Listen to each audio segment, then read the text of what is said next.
turning up the current in the magnet. Okay? 1,000 amps, no problem.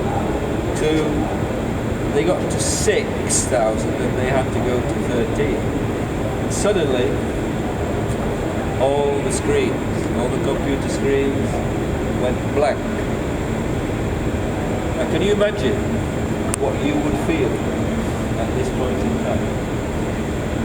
All the experts, all the bosses, everybody's out at lunch. They've left you in charge of doing the last tests of this 5 billion Swiss franc accelerator. And by turning this knob, everything goes blank.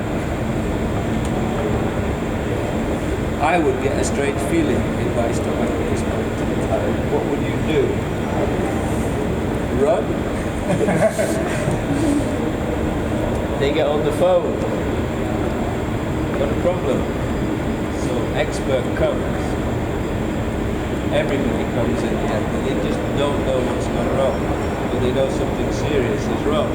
They know where it is. So what do you do at that point in time? Somebody has to go and look in the tunnel. What do you say? Ghostbusters? Robot? You send the fire brigade. We have an on-site fire brigade. 24/7 fire brigade. So the firemen went in the tunnel. It was like Christmas. It's all white. And they all came out speaking like this. No, they didn't. It's a good story. They all had breathing apparatus on and there was no helium. But what they found was that these connectors was completely vaporized. Okay? What had actually happened is that it got non-superconducting, but there was a bad connection and the copper didn't take away the current, so it just heated everything up.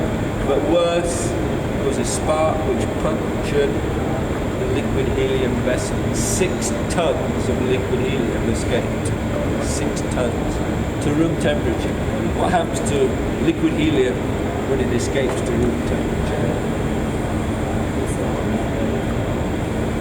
It makes everything white, but it wants to expand. It becomes a gas, goes back to its natural state. It can't because it's confined, so it pushes really, really hard. It lifts the accelerator up, turns it around, big mess.